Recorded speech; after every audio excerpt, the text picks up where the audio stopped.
Welcome to Alternative Dog Moms Podcast. I'm Kimberly Gauthier, the creator of Keep the Tail Wagging.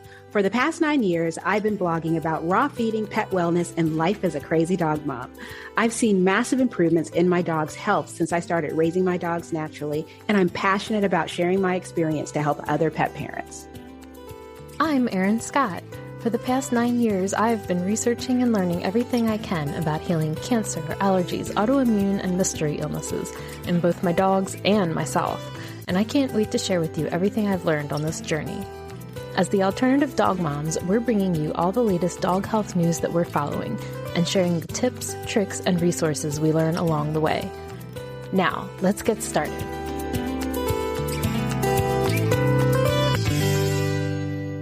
Hello, Kimberly. Hello, Erin. So I'm very excited. We have a very special guest with us here today who I got to meet in person at the Healthy Dog Expo in Albany back in May. So welcome, Dr. Steve Marsden. Thank you. Thank you very much. I have to ask, though, have you ever not had a special guest on? You ever just introduce people as like, I've got a really ordinary guest? Yeah, all of our guests are very special. But that does not diminish the specialness of this occasion. Okay. All right. Good.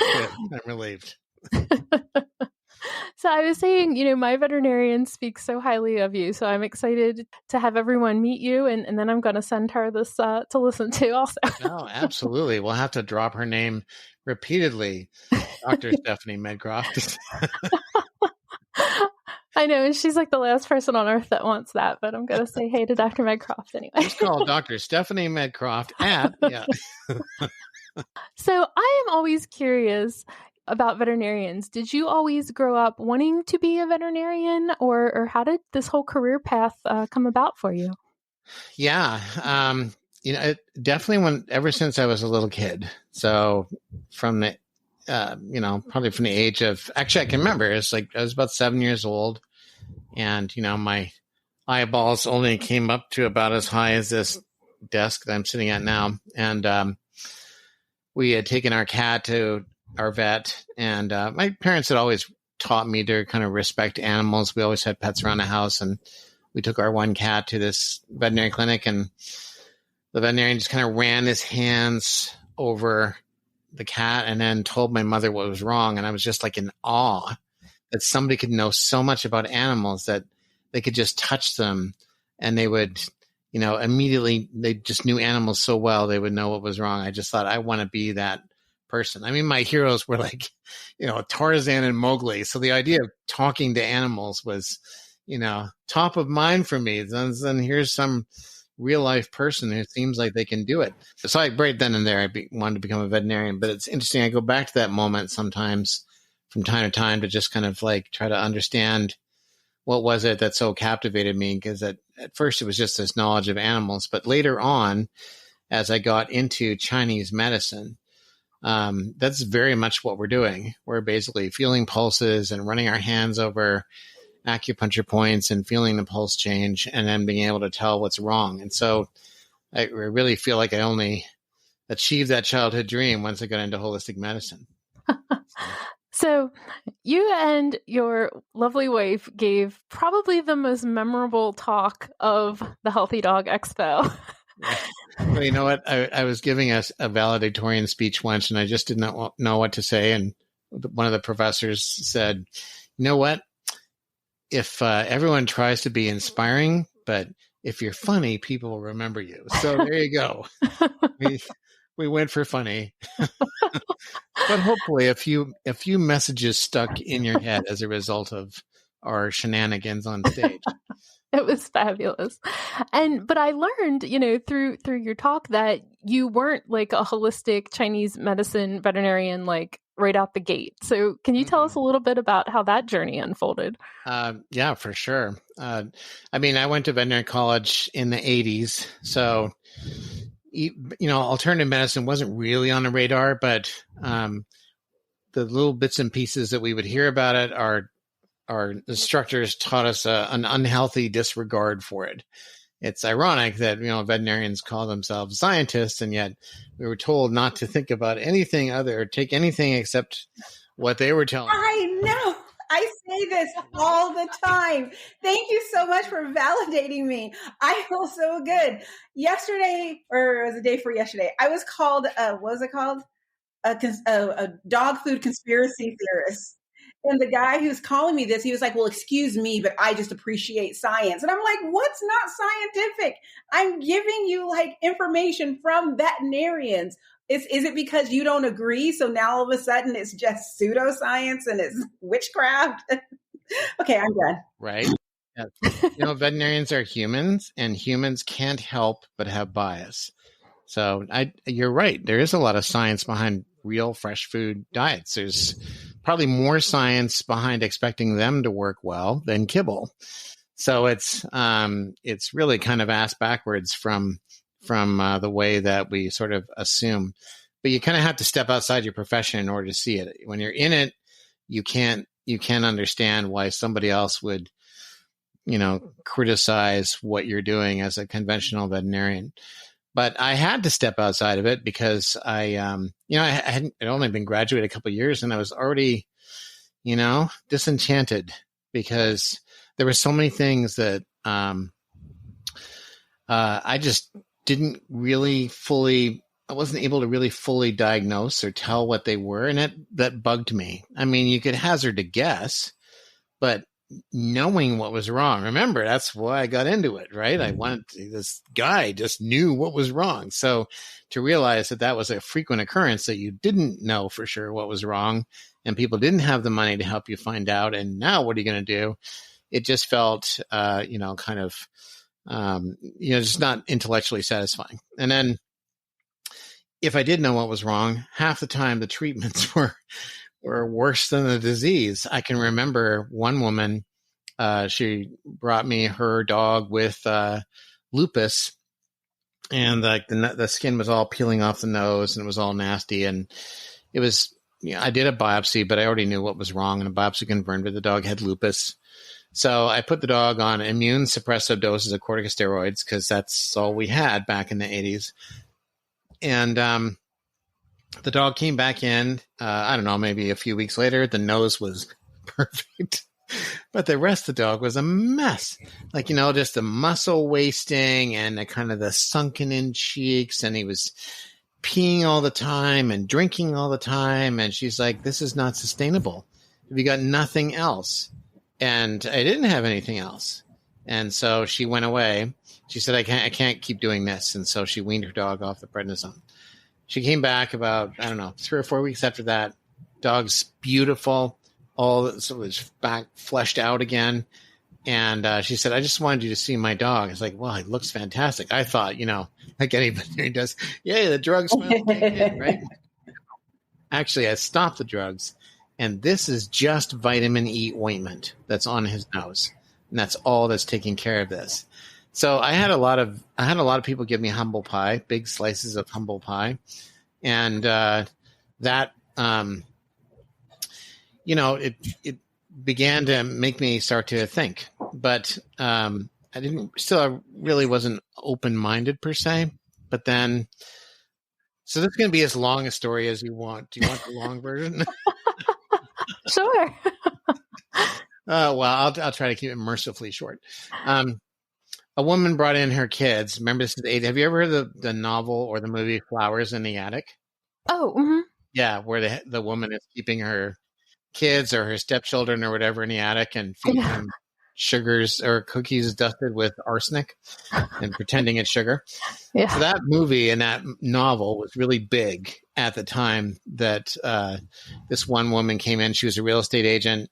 And, I sometimes think if the afternoon had gone differently, or if I hadn't been interested in talking to her, because she was not my favorite person, what would my life have been like? But at any rate, it definitely turned on a dime that day. And her kids are standing by the wall.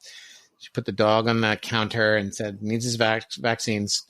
So I drop my pink injections, and as I'm injecting her dog, she goes, I believe in preventative medicine for my kids too. And it almost doesn't really bear a response, right? Like, who doesn't believe in preventative medicine for their children of some type? And I thought she meant vaccines, but I said, well, what do you mean? And she goes, well, I give them arsenic every morning. And it's like, what?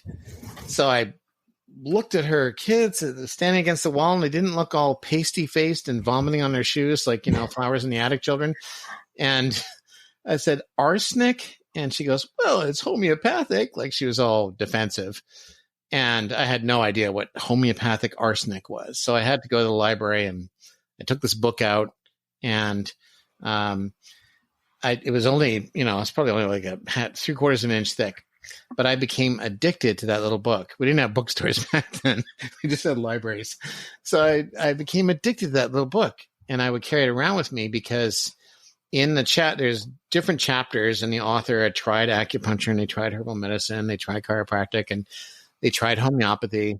And in the homeopathy chapter, at the end of it, it says, homeopathy is widely practiced in England by veterinarians to treat the following diseases. And he listed every single thing that frustrated me. So I thought, okay, well, vets in England, they're no slouches. That's tougher to get into vet school there than North America. So I started reading that little book, and I became addicted to it. I would carry it in my car, and I would, if there was a stoplight, I was so happy because I could read a couple of sentences. I was crazy. Anyway, so I decided to try homeopathy first because it seemed like it was the easiest thing to kind of weave into practice. It's just little pills, right? Everyone's used to little pills. So I tried it out. I was terrible at it, to be honest, for the first 6 months. It was really disappointing, but I came back to it, and I kept trying. And there is a veterinarian in England who just passed away, Christopher Day. He's probably the single person who put me on my holistic journey as a veterinarian. I wrote to him because I knew he used homeopathy all the time, and I just couldn't get to work in my hands. And I said, can I just come and hang out with you for, and of course it's all snail mail back then. There's no texting. So it took a long time to get his reply. His reply was, no, I'm way too busy.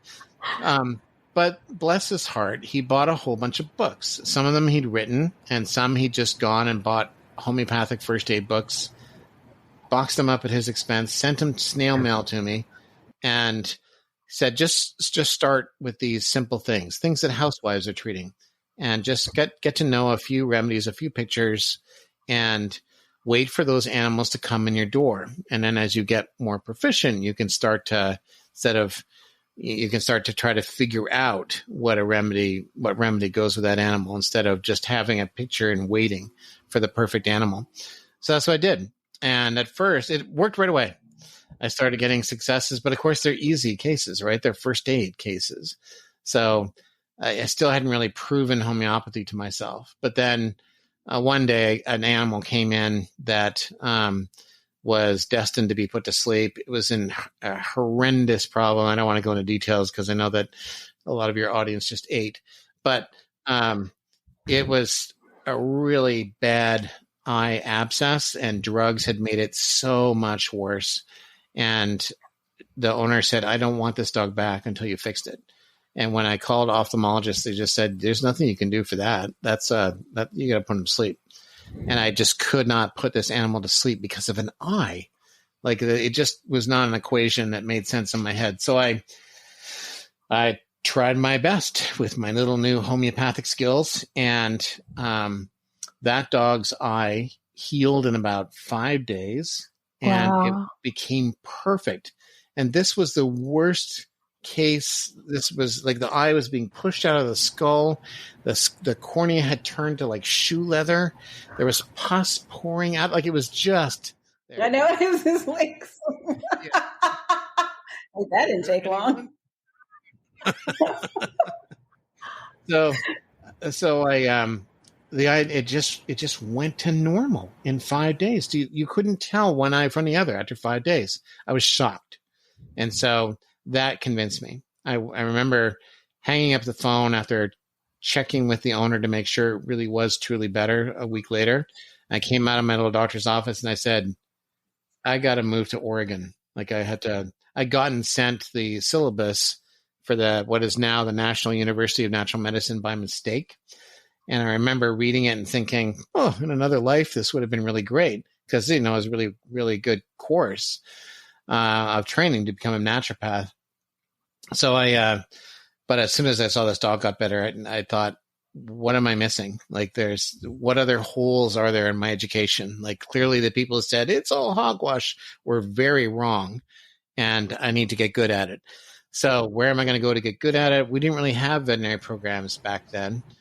Everyone was just getting started in it.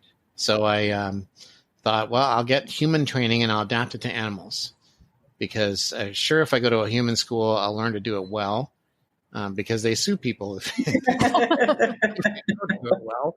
So, and that's how I basically got into it. I eventually moved into Chinese medicine. Same way, a friend of mine who was in the naturopathic college with me said, I want to do a master's of science in Oriental medicine, because it's a brand new degree for North America, let alone that college. And he said, do you want to do it with me? I don't want to do it alone. And I said, okay. So just before I, ponied up my bucks, I got a textbook, and I spent that summer in a vet clinic. In any wacko case that came along, I'd be looking through this book, trying to sort of surmise what their Chinese medical diagnosis might be, and then find somehow the herbal formula to treat them in Chinatown or whatever, and then see if they got better. And 2/3 of them got better. And they were like mystery cases that nobody could understand. And so I thought, okay, this totally works for me. So I went in it with him. 2 weeks later, he dropped out, but by then I was totally hooked. So I got my master's of science in Oriental medicine at the same time as my doctorate in naturopathic medicine. And then I adapted it to animals as I went. You can see how when you ask me a question, it takes about you might want to stick to yes, no's. Now you have your own line of Chinese herbal formulas. So how did that come about? And did you focus on things that were really common or things that were mysterious? Or how did you determine what formulas you wanted to start with? Right. Yes. No, just kidding. There's another open-ended question. Here we go. Buckle in.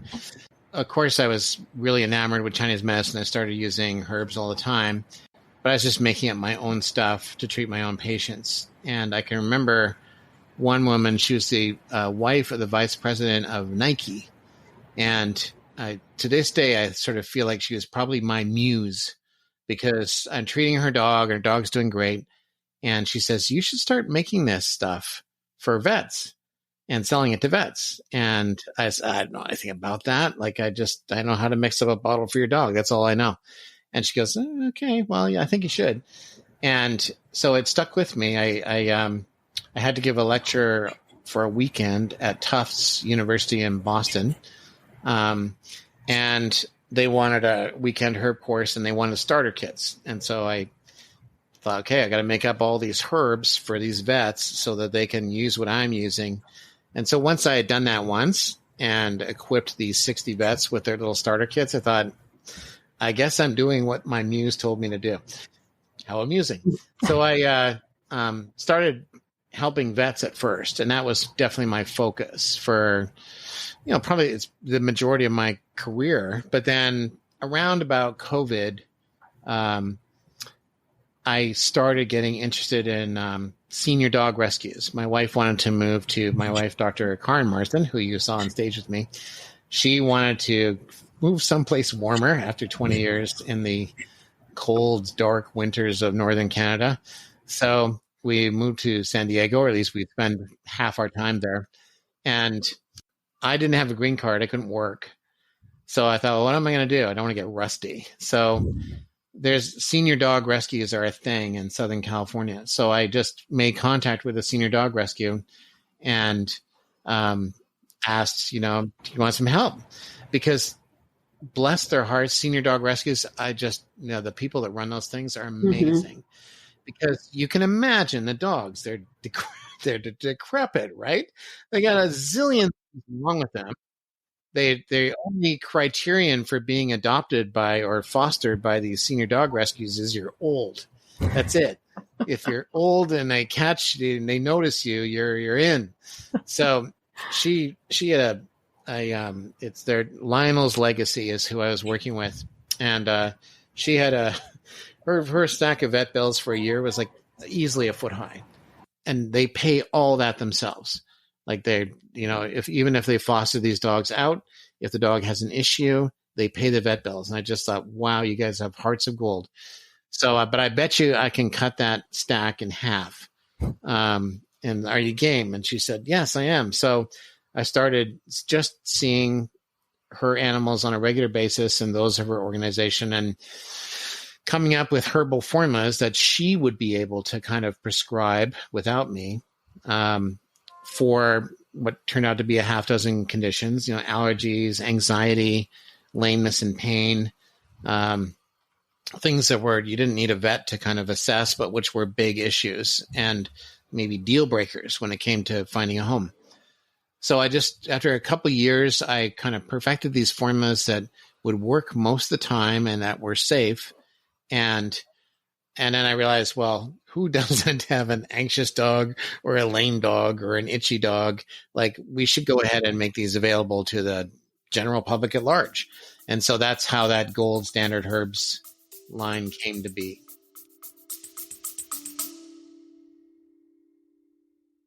Hey, quick question for you. Are you someone who wants to be fit, healthy, and happy? And what if I told you could get your dream body by simply just listening to a podcast? I'm Josh. And I'm KG, and we're the hosts of the Fit, Healthy, and Happy podcast. Listen, we get it. Fitness isn't easy. Carbs, no carbs. Just stop, okay? It doesn't have to be that complicated. And that's why we made this podcast. We get straight to the facts so you can become your best you. So the way to check us out is click the link in the show notes or search Fit, Healthy, and Happy podcast on any of the major podcast platforms. We'll see you soon.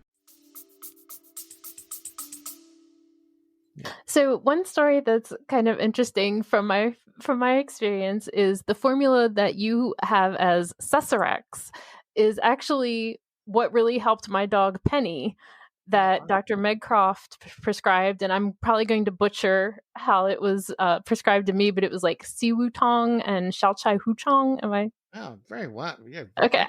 You're hired. and I was trying to see if I was trying to see if I could find like a picture. I mean, Penny's feet were like horribly red and inflamed, and she had like these sores, and it was oozing, and it was gross. And I'm over here like, we feed raw and we do all these things that I thought are the right things to do, and like, how did this happen? Yeah. They are. It's just not quite enough, right? That's the lesson. But I'm so glad that your dog got better. That's awesome. Yeah, she did really, really well for like 2 or 3 years after that. Excellent. So with traditional Chinese veterinary medicine, I mean, we know other veterinarians who practice that, right? So what I thought was really exciting about what you're doing is that you are making it accessible for pet parents to get it directly from you and not work with the vet. Did you have any concerns about that at all? I did. I was worried most of all about veterinarians because I spent 20 years supporting them. And I was worried that they would take it the wrong way. I mean, Dr. Stephanie Medcroft, your veterinarian, has a shelf full of stuff. And, there's just no way you can take all the things that Stephanie knows and all the things and just kind of go and put that in the general public and expect them to succeed the way Dr. Medcroft does.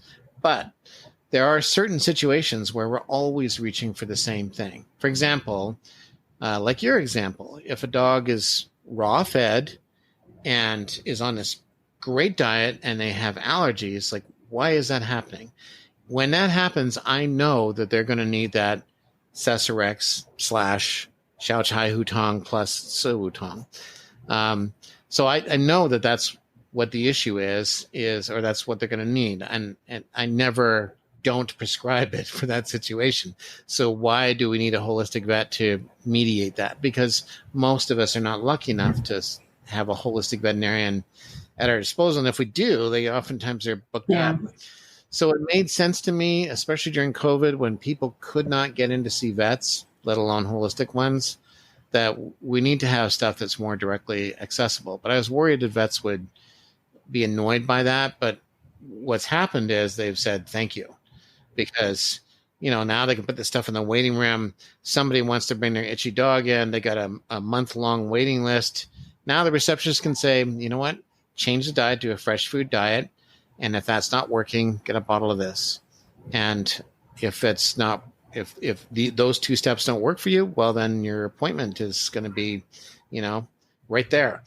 But if it does work for you, then you've saved yourself however many $100 an exam is. And, good for you. We can save the space for somebody who can't be gotten better that easily. So it's kind of like it's like a triage, right? Veterinarians can triage cases, and the ones that are kind of easy to hit out the park, they can set them up with the gold standard line, and then the ones that are much more difficult and more nuanced, well, then that's where their talents get put to work. So it actually makes better use of a veterinarian's time. So fortunately, veterinarians were open to it and not. Yeah. I mean, I think it's interesting because because of COVID and, being stuck at home, not being able to go to the vet, or if you did go, you had to sit in the parking lot. I found myself put in a position where I had to start looking at my dog differently. So I had to figure out as much as I could, because since, a lot of times I would just go in and we would have like a casual conversation and then stuff would come out and stuff. But now, since I have to be in the parking lot and I get FaceTime for a few seconds, basically, I need to say, okay, this is what I'm concerned about. This is what I think is that type of conversation. And when you mentioned triage, that's what I feel like that's the direction we're going, where pet parents are really going to have to start diagnosing and treating the really minor issues rather than going to the vet every single time something seems wrong. It's sort of like, let me see what I can do here. And if you're not better in 48 hours, then that's when we go to the vet. Right. And put the things in place that just don't allow those little things to happen. Right. Such as those fresh food diets, which are always the most important step. Like, the nice thing about these herbs is they don't kind of jump on the scene and say, we're better than anything else. What they say is, you're already making so many right moves, but you're still unhappy. It's just a little tweak is all that's needed in order to set their proper wheels in motion. And so they are meant to piggyback on top of things that you're probably already doing for your pets, like probiotics. And when it comes to Chinese herbs, are there ever any times when they are going to contradict or just don't connect well with what you're already doing with your dogs? Because that's like my only concern was that because I'm the type of person that I jump in feet first. And it's like, what? In fact, I'm already on your website. I have 2 things in my shopping cart. That's just how bad I am. And then later on, someone is like, well, are you sure you're supposed to be doing that? Because aren't you doing this? That's when I'm like, oh, I didn't think. Well, it's certainly responsible to kind of wonder if there are going to be some interactions. The nice thing about it is there usually aren't. And the reason why is because, in a little, like, let's say a dog's only taking a quarter of a teaspoon of a herbal formula. So that's 1,000 milligrams of something. That would be a lot if it was a single drug. But if it's a formula that contains, say, 10 plants, and the 10 plants each have 30 different active ingredients, well, now you have 3 milligrams of an individual compound going into a dog. And so the chances of 3 milligrams of any one substance creating a problem, unless it's a toxin, and you can't sell toxins. So barring that, you don't really get pharmaceutical side effects. You don't really get adverse events. You don't really get clashes with pharmaceuticals. You can never force a physiological reaction in an animal with that level. So then how is it possible that these herbal formulas do anything? And it's because of the network effect of all these little tiny amounts of all these different compounds working as sort of as basically as a network effect. When you take a quarter of a teaspoon of a whole herb extract, you're ingesting a network of compounds that plants were using in those ratios to achieve oftentimes the same things we want to have happen in our own bodies. So they're inherently balanced if you're using a whole herb extract. So does that mean that if you give herbs that you could never see something bad happen? And the answer is yes, you can see something bad happen. It's usually mild. And more importantly, it is not caused by the herbs because there's not enough of anything in there to cause anything. But what it does do is it aggravates latent problems you didn't know your animal had. And that's good news because then you can pivot and pick a treatment that embraces those tendencies as well as the original ones. So a common situation that arises is there's a herbal formula called Voltrex that Gold Standard has, and we use that for animals with partial cruciate tears, and we use it for hip dysplasia because it works extremely consistently to kind of help heal the ligaments as opposed to not just limit pain, but heal the ligament and actually stitch it back together. However, there are certain dogs that get stomach issues on the Voltrex. Now, they're almost always taking an NSAID at the same time.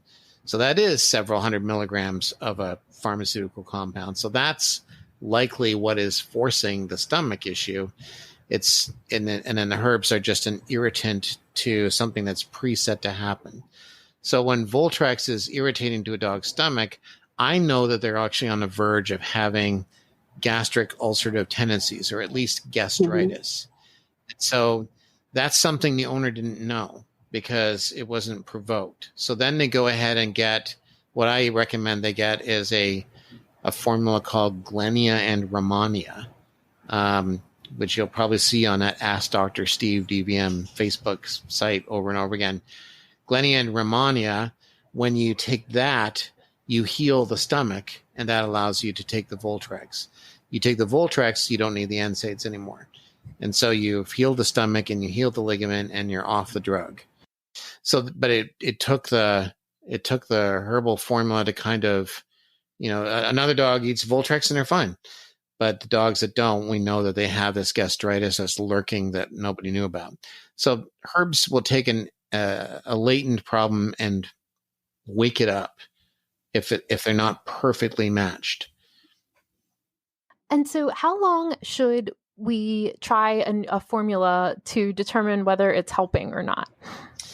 I would say that if you're getting somebody skilled, like Dr. Stephanie Medgrove, then you can expect improvements in 2 to 3 weeks. If you haven't seen an improvement in 2 to 3 weeks, then probably the formula or whatever is being tried is just wrong. Even if you're not seeing side effects, if you're not seeing the benefits you're hoping for, or just any benefits at all, then in 2 to 3 weeks, then it's time to change strategies. That's my observation after 30 years of doing this. That's true. You shouldn't have to wait for months in order to see some sort of improvement. That doesn't mean that they're going to be all the way better in 2 to 3 weeks, but at 2 to 3 weeks, you should be able to look at each other, whoever's in the household, and go, I think my dog's better. And I think you're right. Like, you should be able to have that conversation if you're on the right track. Yeah. So one of the things you touched on really quickly that, of course, Kimberly and I are really passionate about is the fresh food diet piece. So is that something that you counsel like all of your clients about when they first come in? Pretty much. Veterinarians, they frequently shy away from that conversation because they think it's going to be a lot of work and that it's going to be a lot of selling and they just I don't know, they just don't really want to have that conversation. But I think it's really important because there just isn't anything going on in small animal medicine that is not improved by a fresh food diet. And the science is abundant for the various mechanisms that are put in play by real food diets as compared to kibble diets. And what those mechanisms are, that varies from one condition to another. But in no circumstance can I find that a processed diet is a consistently better treatment choice than a real food diet. It's just ludicrous to think so. We would never say that for medicine. Exactly. Never say that. Exactly. Right. Well, it's interesting. Several years ago, I sent out a question to veterinarians. So it's like open to all veterinarians to ask, what is your biggest concern when it comes to raw feeding? To me, it's just so obvious. And to so many other people, it's so obvious. And I would even speak to veterinarians, and it was always like this secret conversation where I would go and they would ask, well, what are you feeding your dog? And I'm like, well, I feed him a raw diet. And you see this change come over them. And it's just like, well, and it's like, you could tell it's like, how am I going to break the news to her that she's killing her dog? And it's like, you got to be really careful. And so I would begin explaining everything that I do. And the second I did that, all of a sudden, this person that I was convinced was about to try and sell me a bag of kibble is like, oh, okay. They become this undercover raw feeder themselves. And we're comparing notes in there. And I'm like, why aren't you having this conversation with every single person? And so I asked. And the main thing that I learned was that no one trusts us, as in the pet parents, to do it correctly or to be consistent about it, to be smart about it, to continue educating ourselves about it. And I was surprised that, the normal things in the media where it's like, well, the salmonella, and hardly anyone brought any of that up. It was mostly, I just don't think you're going to do it right. And no one explained what right was, but they just knew that I wasn't going to do it right. Even though we're in the information age, like if you look at the demographic of people that are most interested in holistic medicine, which includes the healthy diets that we're talking about, they're educated women in their 30s, 40s, 50s. Usually they're stuck with having to contend with sick kids, a sick husband, sick animals. They're sick me. Yeah. And they got to figure it out. And they can't, not figuring it out because some person in a white coat, usually a guy, says there's nothing you can do. That's not an option. Gosh, because you're a compassionate woman. That was why I'm a raw feeder. That's why we're here. Yeah. My first veterinarian, because Rodrigo had allergies and gut issues the first 3 years of his life. And he was looking at him on one of our many vet appointments and just shook his head and was like, it's really sad because he's not going to live long past his 3rd birthday. It's just too bad. And I was just like, what? Went home and immediately started typing and learning and came, and I was already a blogger. So I had heard about raw feeding. The person who told me about it said that they went to the store, got a chicken and just threw it in the yard and let their dogs eat it. And I was like, I don't think that doesn't sound right, but let me do some research. And I like learning. There must be a middle ground. Yeah, I like learning. And it didn't take long. I stumbled into many groups and yeah, there's a lot of information out there that's I won't say a bit sus. I'll be honest and say very like, that's wrong. But you're an educated woman, so that means you know how to sift exactly, and it's fun. It's like you start that's how Erin and I met. It's just like I've just posted. It would be so cool to do a podcast where we just talked about the nerdy stuff of raw feeding, and she was like, "I'll do it with you," and here we are. Excellent. Yes. Well, I'm so glad you guys are out there, putting a message out there, and there is a lot of misinformation that the veterinary profession is guilty of disseminating, such as, when, some clinics will make everybody wear masks and gloves if they're handling raw feed. It's ridiculous. Yes. Because by the American Veterinary Medical Association's own admission and publications, 98% of salmonella cases from pet food are in kibble, not raw food. Like the purported studies showing that, there are bacterial contaminants in raw food is like, well, yeah, but how many? Yeah. So foods are oftentimes made commercially by, flash freezing chunks of meat and then grinding it. So at those sub-zero temperatures, we just don't get bacteria growing. But where do they grow very readily? They grow very readily in, extruded, heated, kind of these sort of partially cooked diets. And that's so that the kibbles that's how they're made. And so kibble becomes is much more likely to have a lot of salmonella in it than a commercial raw diet, just to kind of compare one commercial diet to another. There's just no question. Yeah. There's never been a salmonella outbreak in animals from a raw food. It's just never happened. Yeah. But we've certainly seen it repeatedly with kibble. And we've seen problems with, for example, the melamine crisis, back in the early 2000s. That does not happen in people that are feeding fresh food. And how quickly do veterinarians just let that, kind of fade from memory? Thousands and thousands of animals were killed because of that processed food mistake, which affected so many different brands because the brands aren't really all that different. Right. They're buying all their ingredients from the same sources. Everyone got contaminated by the same source, and thousands of animals died. Can you imagine if it was a raw diet that killed thousands of animals? Oh my gosh. What the hullabaloo would have been like?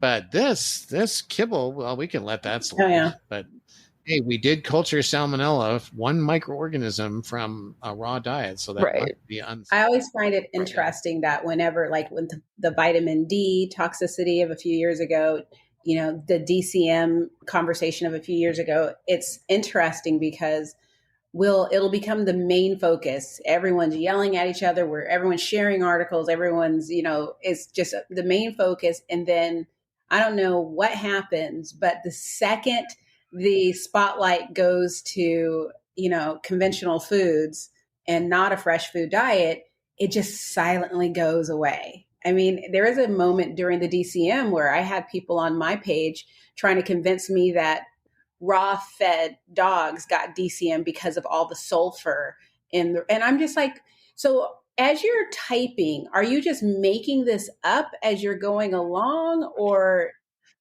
I mean, it's like, what? Because I would ask, I was like, can you share your sources for that? And, one person was like, well, I'm not at home right now. And I'm not. And I'm like, yeah, you've been on my page commenting for 8 hours. Where are you? And, another person just got mad. This is my favorite. I get this all the time. I don't have to do your homework for you. And I'm like, I don't agree with you. So I'm fine. I feel that I'm right. If you're trying to convince me that I'm wrong, I need you to come with some. Yeah, you show me what you're reading there. Make accusations and say, well, you do. I know. It's my favorite argument, but it's really interesting because there still is a huge group. I think it was over 15,000 members of people who lost a pet or a pet got sick because of the chicken jerky treats. And that's like, no one talks about it. I think the last time I heard someone talking about it was in the documentary Pet Fooled. But no one talks about it. And those treats are still out there. I mean, even when it was going on, those treats, the pet stores would have huge displays still selling those treats. So it's just it's interesting to me how we've reached a point where I guess we haven't reached it. We've always been a society where we trusted the experts. So the doctors, the lawyers, the politicians, the media, we trusted them because that was their job, was to give us the truth. But once we woke up to the fact that, the pet food industry is a multi-billion-dollar industry, many of us are just starting to ask the question of, like, when we see a study, okay, who's behind the study? Who do they work for? Who paid for this study? What are they? And I'm still seeing people who are like, nope, my veterinarian told me not to worry about it. My veterinarian told me not to read the ingredients on the dog food bag. It's just like that. They'll just take care of it for me. And it's just sort of like, and you're okay with that because your dog is still sick. Right. Yeah. If all the dogs were healthy, then we wouldn't care. Right. The problem is that there are so many dogs that are unhealthy on processed diets, and to not entertain for a moment that there could be an alternate reality, especially when we're all living in that alternate reality ourselves.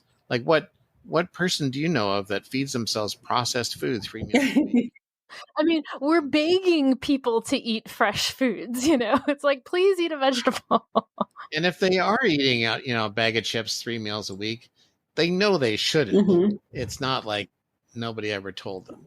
So yeah, it's everyone's got their biases, and there's always financial motivations, financial disincentives to kind of tell people the truth.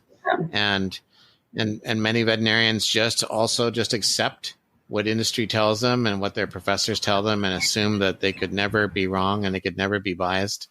So they trust those voices of authority themselves.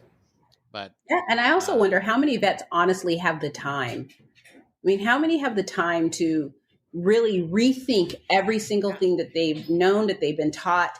Because, I mean, I'm doing it as a hobby, and it takes up a tremendous amount of time. I could not imagine running a clinic and taking care of, thousands of pets, and in the evening, pulling out a few raw feeding books and reading them for fun. I mean, I cannot imagine that they even have the time, many of them. You're right. And so it's a system where veterinarians just have to ask somebody else who's in authority. And then if that authority figure has a bias, then they're basically going to inherit that authority figure's bias. So it's a system that's set up to keep people thinking the way they think. And so vets or animal owners just need to kind of, take when their animal is not being adequately served by that model, they just need to have the courage to step outside of it. And they're going to be more willing to do that because of the podcast that you guys are doing. So kudos to you. Well, thank you. This has been so fun. I actually have to go get dog food. Okay, you go. I got like 2 more questions. Kibbles on sale. So one of the questions I had for you, and I was new to working with Chinese medicine for my dogs, though I have gone to acupuncture and done things like this for myself. So, learning about like the pulses and what you can learn from like the color of the tongue or the shape of the tongue, or the one I always get for myself is like the scalloping. Yeah. So are there things like that pet parents can learn to start assessing their dogs for themselves? Or are there any kind of like easy things that we can do like that for ourselves and for our animals? Yeah, I mean, a lot of vets have trouble with pulse diagnosis, so it would be hard for the general public to do that probably. But yeah, if your dog is panting, I guess what I would say is if you're so lucky as to have a holistic vet around, that can help you interpret these things, then kind of start to take note. And so taking note of the tongue color is going to be helpful to that veterinarian if you can and the most meaningful tongue color is going to be when the dog licks its lips and you see the underside of the tongue. So if that's the true colors of the tongue, it's like, what does the underside of the tongue look like? So I usually tickle their nose or give them a treat or whatever, and then the tongue comes out, and then I can get a good look. And you think, well, what could it possibly mean? Well, it means what you think it means. It's a piece of flesh in your body that isn't obscured by skin. So whatever's going on with your blood supply, chances are it's going on in your tongue too, because the body never develops just single issues. It develops certainly a localized issue, but as a result of a systemic tendency to problems. So it's almost like you have a bedrock and then you have an outcropping. And one day the outcropping is a torn cruciate. And one day the outcropping is you have an episode of GDV. And one day the outcropping is the dog has collapsing trachea or whatever. It's the same bedrock from a Chinese medical perspective. And it just has different tendencies. And these bedrocks are almost always circulatory in some way. So as a result, as an example, what would a blood deficient dog look like? Well, sometimes they are actually anemic, but otherwise they just don't have a high circulating blood volume. They're down a quart. So who's going to be compromised with in blood deficiency? The periphery of the body. So where's the periphery?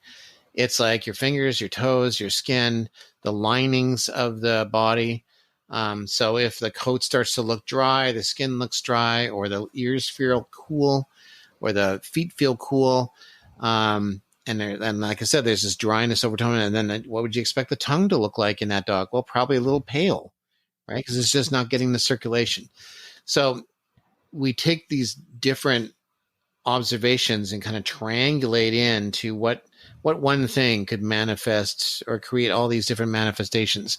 That's the problem. That's the bedrock.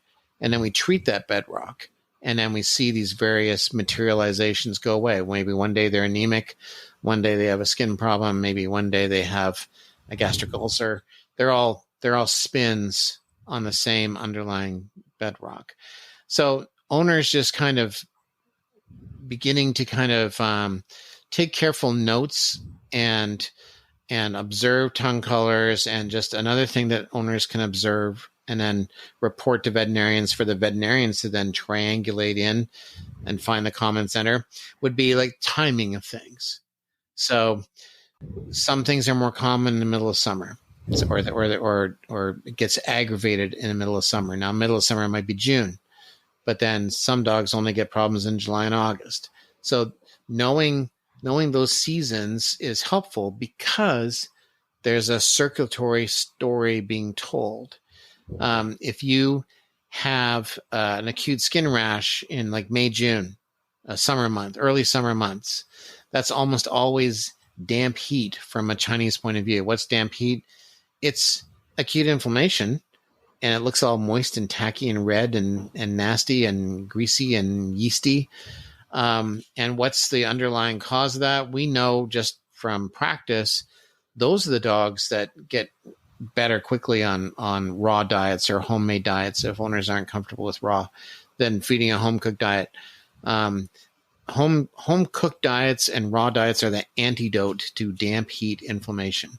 They get rid of it handily. If you were to sort of say, everyone's aware of the risks of raw meat, that it can have bacteria in it. So doing another study to show that raw meat has bacteria in it is useless. What somebody should be studying, if they were a scientist, they should be asking, why are you taking what is perceived to be a risk? What's the benefit? That's what we really want to know. The benefit is that those animals with those acute inflammatory tendencies, they get better lightning fast on a diet that they have to work harder in order to assimilate. That's the secret. Animals on canned and kibble diets are on too high a plane of nutrition. That's why they're overweight. And it's that overweight tendency that makes them inflamed. We know that. It's the same story in humans. Dogs have the same metabolism that people do, more or less. So it's the same story. And likewise, if we eat real food as opposed to processed food, we have to work for our calories. And the more that we have to work for our calories, the slower that we assimilate things, the more we undo our own weight gains and our own inflammation tendencies. But still, those inflammation tendencies happen in early summer. Now, late summer, July, August, that's when if an owner says to a veterinarian, so yeah, this is like a every year thing, but it's kind of always July, August. A holistic veterinarian would know, okay, that's not damp heat. That's like a dry heat. That's like fire. And a fire pathogen is something completely different. Ironically, the fire pathogen is aggravated by a pure raw meat diet. You think, why? It's cold. Why would a raw meat diet be aggravating to a fire pathogen? What we realize is that animals with these late summer inflammatory tendencies, what they're missing is plant material. They can't have a lot. And May, June inflamed dogs, they should have none. But a July, August type of inflammation, skin inflammation case, they should have some. And it's the addition of that plant material to make up maybe just a sixth or so of the diet, 15, 20%. That is enough to put out that fire. Why? Because it turns out these fire cases are cases of dysbiosis. The microbiome is just off. There are certain species like lactobacillus that need carbs. And when we put animals on pure raw diets, the lactobacillus disappears. there's no food. So they leave. So who cares? Well, the problem is that lactobacillus is a major mediator of our immune systems. It essentially, in turn, helps other bacteria, and those other bacteria make something called propionate. And propionate is a compound that you then absorb. It's a byproduct of that microbial metabolism, and you absorb it, and it starts to modulate your immune system. And then presto, you're not as prone to immune-mediated disease like allergy or to autoimmune diseases. And so it really is becoming clear to us that a lot of immune-mediated conditions are really microbiome conditions and almost a lactobacillus deficiency. Well, that's fascinating because microbiome has been such a buzzword the last couple of years. And so I just love this idea of how this ties into Chinese medicine, also because I don't think people always understand like how it all interconnects. So I feel like you just gave us this amazing primer on how it all does connect. Yeah. And we only just talked about, just one little thing. But so then there's the months of the year. And, each month of the year has a different story to it. If something happens in December, I know that animal is either kidney deficient, or they have an interior blood stasis problem, or they have a so-called Wei Qi deficiency, or a local immune system deficiency. I know all those are differentials just because of the month of the year. So why is this cyclicity happening? It's because there's a cyclic vascular response in our own bodies and in our animals' bodies. Where in the middle of winter, you might imagine as you're holed up watching Netflix and it's cold outside and it gets dark early and you just want to just lay low. Your body is doing the same thing. Your circulation is drawing to the interior. That's great because that's called hibernation, essentially. It's how you hibernate. But if you have a problem that is aggravated by either not having enough circulation on the exterior of the body, it's going to get worse. So that's why people get colds in the wintertime. The blood withdraws from the respiratory epithelium. The blood brings the immune system. You take this blood away from your respiratory epithelium, your borders are not as defended. And so you're more likely to get a cold that you might not get in the summertime. Meanwhile, if all your circulation is piling into your body interior, you're more likely to aggravate, say, an acute congestive problem like acute pancreatitis or nephritis or hepatitis, etc. In the summertime, that congested liver is gonna get some pressure taken off it because circulation moves out to the periphery, and so a blood stasis problem gets better in the summertime.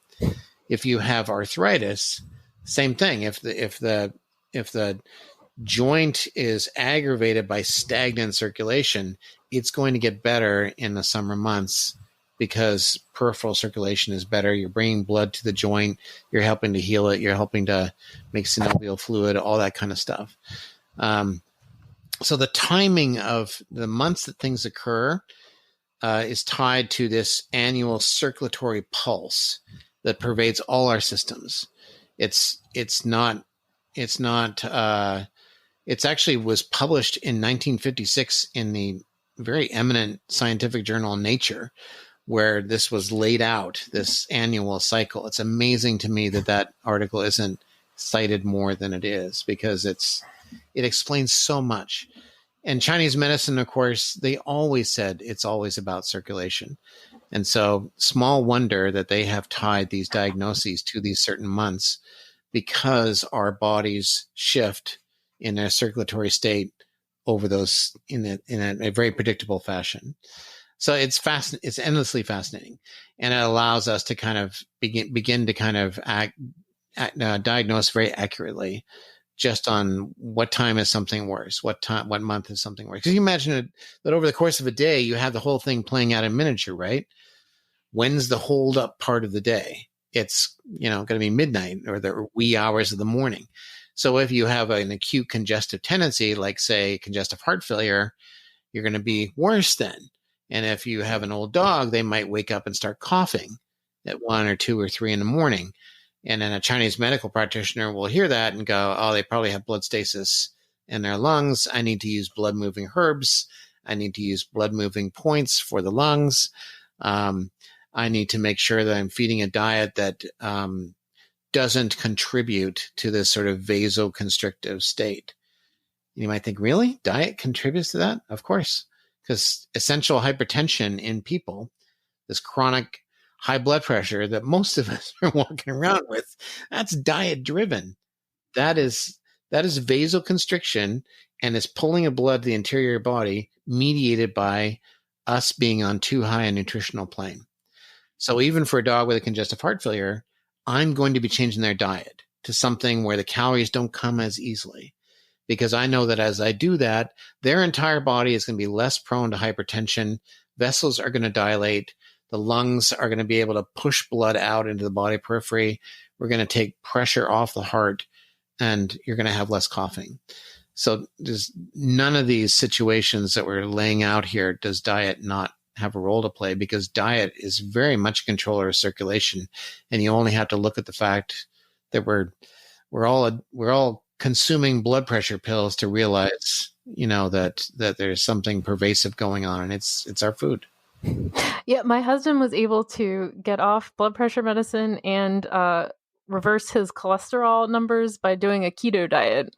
Yeah. So there you go. It's like, there's, people need to experiment with themselves in order to kind of find out what's the best approach. And they can also, likewise, some animals will do fine on a freeze-dried diet. Some will do okay on a raw diet. Some dogs need home-cooked diets.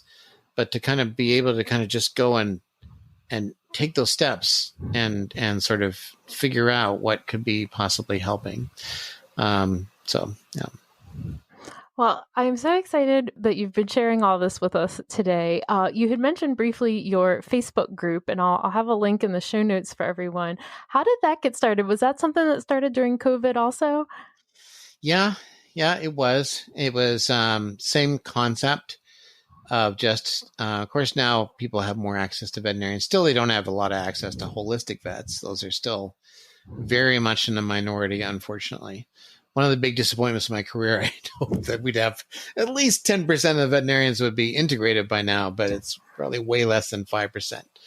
But, oh well. Anyway, I started that Facebook group on the advice of a friend because there was just a need for the information to get out there. And I realized, just like I'm talking to you, and I can say, if something happens at a certain month of the year and they have these symptoms or whatever, then probably this is going on. And so probably this herbal formula will work, and probably you should change the diet this way in order to do this and not do that.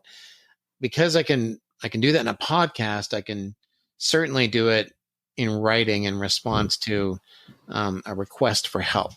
So right now, the group is free, but the problem is I get so many requests for help each day. I'm sure. I have to pause it, get 20 or 30 or 40 questions answered and open it up again. And then probably within a couple of days, I'm back to 70 or 80 questions, and I have to pause it while I answer their questions. And so but still, people can read what others have been going through.